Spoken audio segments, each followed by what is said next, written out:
Imagine being the owner of all the riches in the world. But how far would you go to maintain a life of luxury? For Celeste Beard, the answer revealed a web of manipulation and a chilling quest for power that ultimately led to murder. In the seemingly perfect world of Celeste Beard, a wealthy socialite from Austin, Texas, dark secrets lurked behind the glamour. This is not just a story of wealth and privilege. It's a tale of shocking twists and dark ambitions that will leave you on the edge of your seat.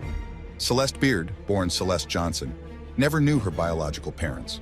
Her traumatic childhood was marred by abuse from her adoptive father, pushing her to attempt suicide during her teenage years. By 17, she was pregnant by an abusive first husband, giving birth to twins, Jennifer and Christina.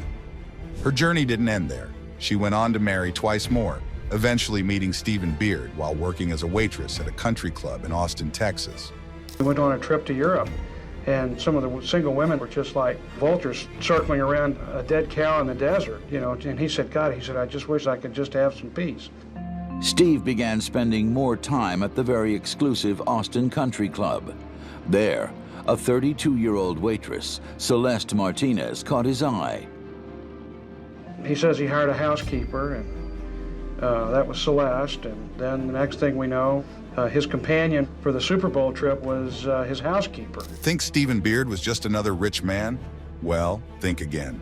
Beard was a retired Fox broadcasting executive and a self-made multimillionaire whose wife had passed away from cancer. When Celeste caught his eye at the club, it was love at first sight. Despite knowing her troubled past, including multiple divorces and drug issues, Beard was willing to overlook it all for her. For Celeste, the allure of money outweighed any concerns about age or past mistakes.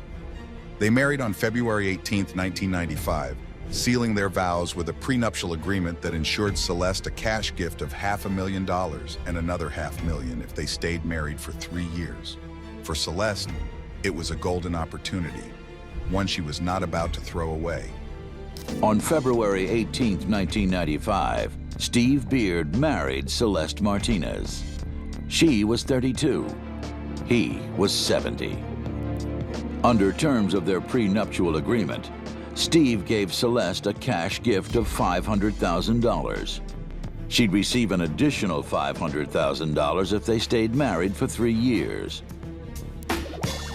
Celeste immediately went on a shopping spree, spending her $500,000 in 6 months.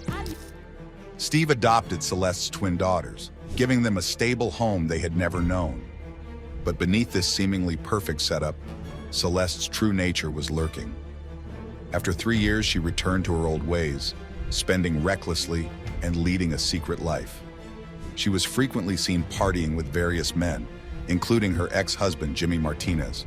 To make matters worse, she even hosted a party for her daughters and deliberately excluded Steve. Now wait, it's obvious she married for his riches, but the upcoming revelations are hard to believe. Curious to know? Well, Celeste was very frank about her feelings, revealing that her husband Steve was too old to satisfy her sexual needs compared to Jimmy, who did that very well. She would call Steve Big Daddy Warbucks and badass. And would you believe it? She started spiking Steve's drinks and adding sleeping drugs to his food so she could go out and party at night. Unbelievable, right? Soon, Celeste began to spike Steve's drinks with Everclear, powerful grain alcohol. She also put sleeping pills in his food so she could go out at night and party. Finally, the day came when Steve had enough of Celeste. He discovered she had run up $300,000 in entertainment and shopping expenses. He kicked her out of his luxurious mansion and threatened to divorce her. Her multimillionaire lifestyle was in jeopardy and she risked losing everything. But did she stop? No. Celeste couldn't let her chance of fortune slip away. She used her charm to write a letter to Steve, revealing her deep, passionate love for him. Unexpectedly, it was to no avail. Next, she threatened to kill herself, holding a gun in front of her daughter, Christina.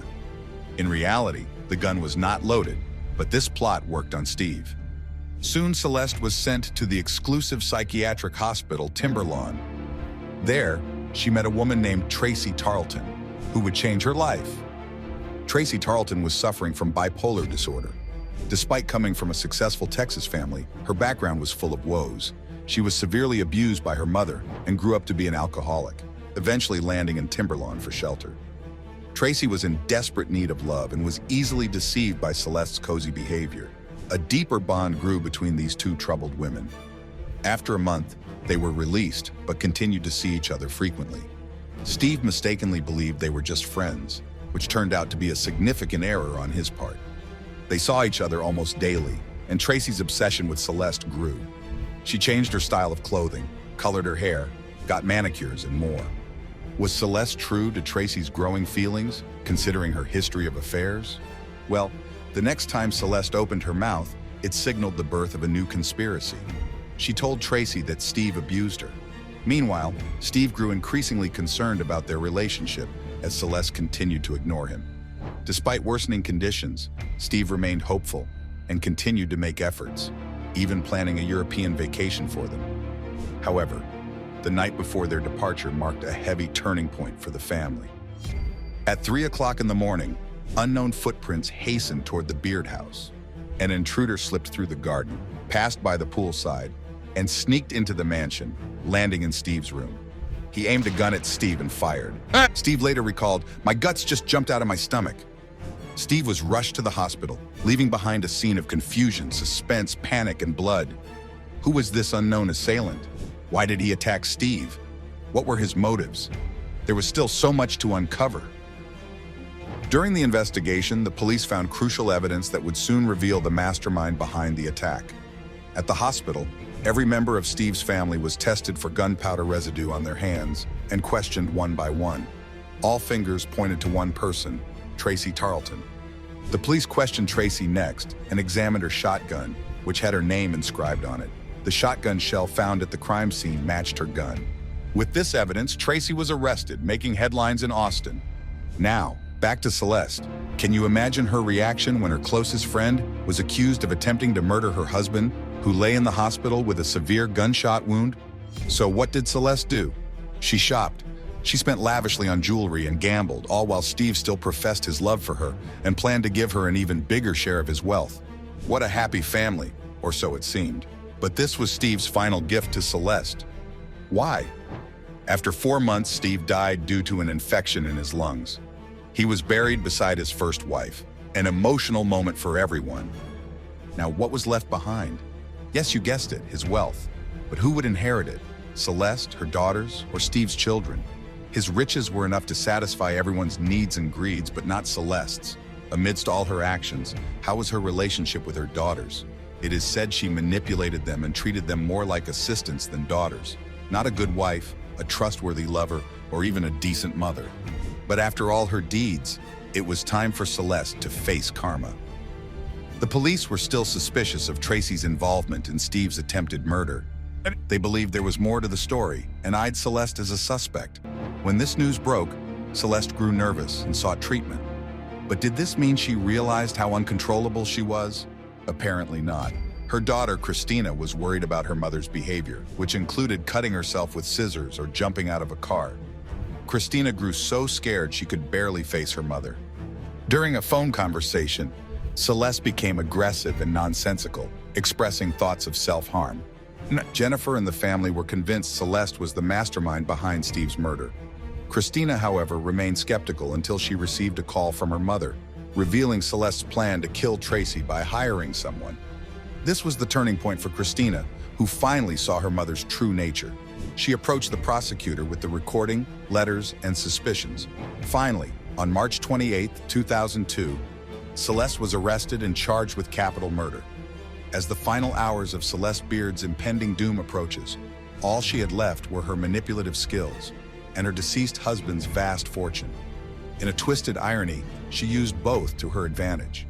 Celeste hired a high-profile lawyer, funding the defense with her late husband's money in a desperate attempt to escape the charges of his murder. The sheer audacity of it all is mind-boggling.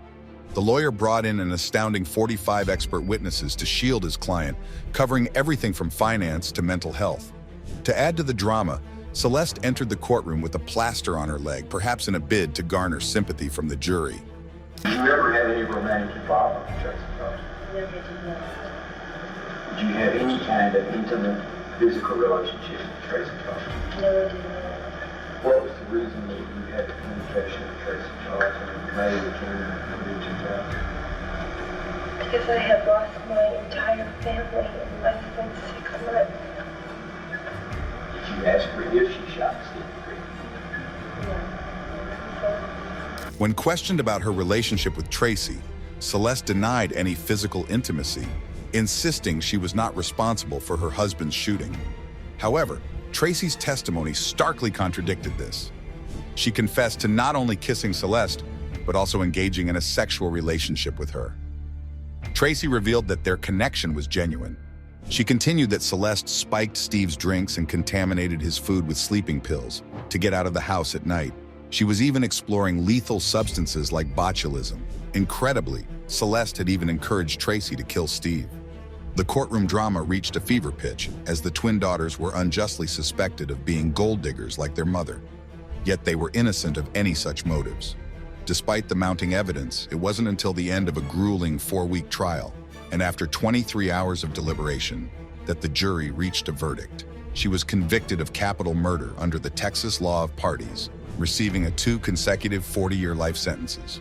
She will be eligible for parole on April 1st, 2042, at the age of 79.